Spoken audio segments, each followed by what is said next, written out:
मतलब की दुनिया में कौन किसका होता है, वही धोखा देता है जिस पे ज्यादा भरोसा होता है. या मतलबी दुनियेमध्ये आता विश्वास कोणावर ठेवायचा हा मोठा प्रश्न आहे. कारण ज्यांच्यावर आपण विश्वास ठेवतोय तेच आपला केसाने अळगद गळा कापतात, आपल्याला कळूनही येत नाही.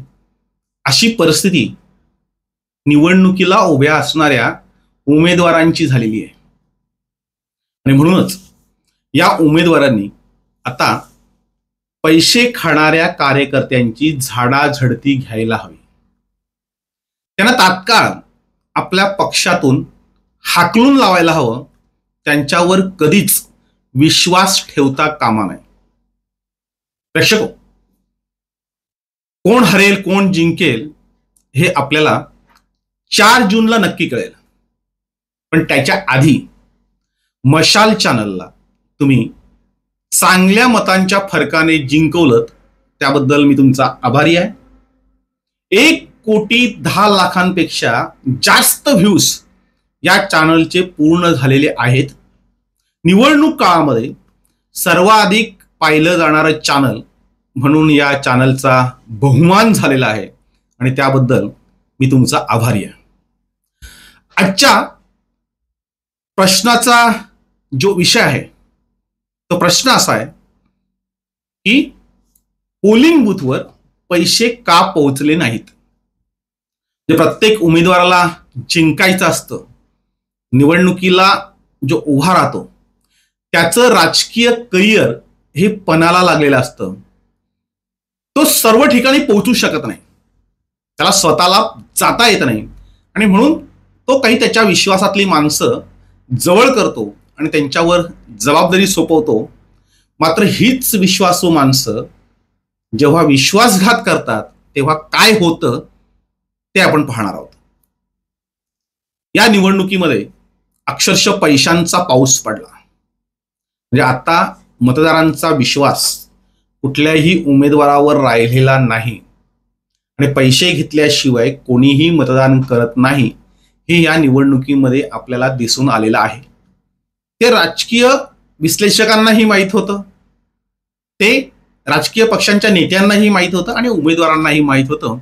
आणि म्हणून त्यांनी बजेट ठरवलं होतं की या निवडणुकीमध्ये आपल्याला एवढा खर्च करायचा आहे आणि एवढे पैसे मतदारांपर्यंत पोहोचवायचे आहेत.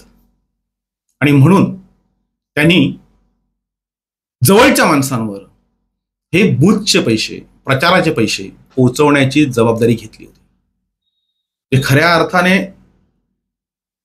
या भ्रष्टाचाराला किंवा या कार्यकर्त्यांनी उमेदवाराला फसवायला सुरुवात झाली ती प्रचार सभांच्या वेळेस. आम्ही एवढ्या गाड्या आणतो, आम्ही एवढ्या गाड्या आणल्या असं सांगून पैसे उकळले गेले. उमेदवारांच्याही ते लक्षात आलं होतं, पण निवडणूक असल्यामुळे ते बोलू शकत नव्हते. व काय बोलायचं, उगीच कोणाला रागवायला नको. आता त्या दिवसांपासून तर निवडणुकीच्या आदल्या दिवशी जिथे बूथवर पैसे पोहोचतात तिथपर्यंत ज्यांच्या ज्यांच्यावर जबाबदाऱ्या सोपवल्या त्याच्यापैकी 95% कार्यकर्त्यांनी हरामखोरी केली. म्हणजे या हलकटांनी कधी पैसे बघितले होते की नाहीत एवढ्या हवरटपणे त्यांनी पैशांवर डल्ला मारला आणि अक्षरशः उमेदवाराचा विश्वासघात केला. जे बोलणारे कार्यकर्ते होते, पक्षाचे पदाधिकारी होते, उमेदवाराच्या जवळचे होते, त्यांना पैसे दिले गेले. ज्या संख्येने सांगितलं होतं तेवढ्याच संख्येने ते पैसे पोहोचले, पण बाकीच्या ठिकाणी यांचे पैसे पोहोचू शकले नाहीत, यांनी पैसे पोहोचवले नाहीत, कोणावर जबाबदारी सोपवली नाही आणि जेवढे उरले जेवढे कसे उरतील त्याच्यावर यांनी डल्ला मारला. बऱ्याच ठिकाणी म्हणजे प्रमुख पक्षांच्या कार्यकर्त्यांच्या व्यतिरिक्त जी कार्यकर्ते मंडळी होती, मित्र पक्षाची मंडळी होती, कारण भरपूर घटक पक्ष, संस्था, संघटना या पक्षांच्या बरोबर होत्या आणि त्या लोकांना काही पैसे द्यायला दिले होते. ती लोक काही मागायला गेली नाहीत आणि त्या लोकांना काही या लोकांनी पैसे दिले नाहीत. बऱ्याच ठिकाणी जेवढे द्यायला सांगितलं त्यातले निम्मेच पैसे दिले गेले आणि त्याच्यामध्ये मतदारांवर खूप मोठा परिणाम झाला. ज्यांच्यावर या बूथवर पैसे पोहोचवण्याची जबाबदारी होती ना, या घाबरट लोकांना काही गावांमध्ये बूथही लावता आले नाहीत.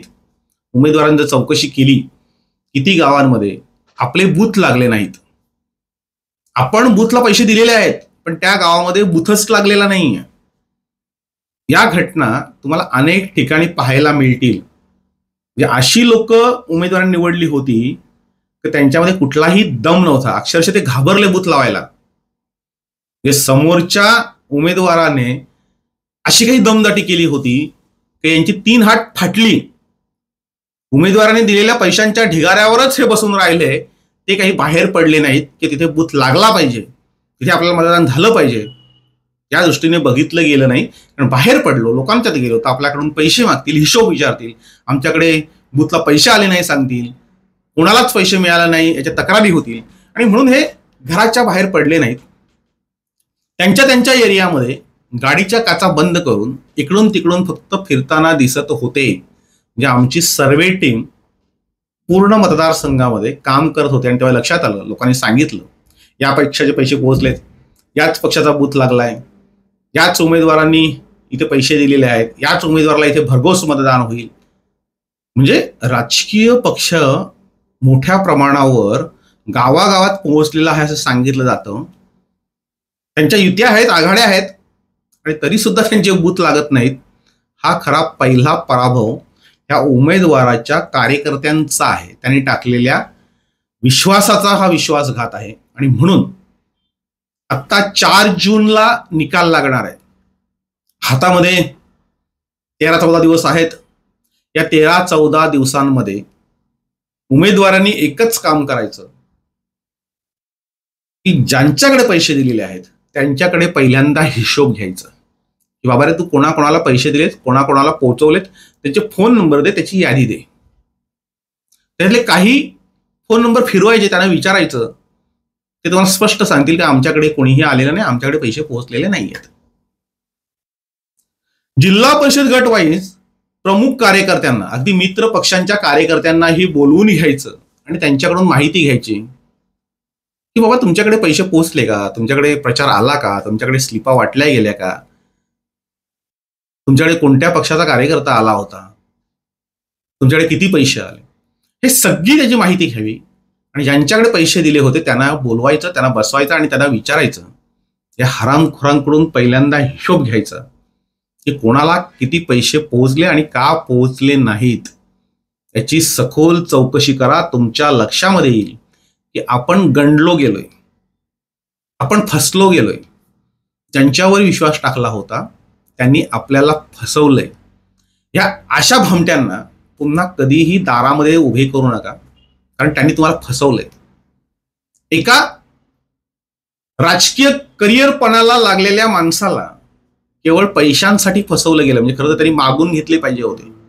मला सांगायला अभिमान वाटतो या चॅनलवर की माझी शिवक्रांती संघटना आहे, माझं मशाल मीडिया हाऊस आहे, त्याची पूर्ण यंत्रणा राबवते प्रचाराची.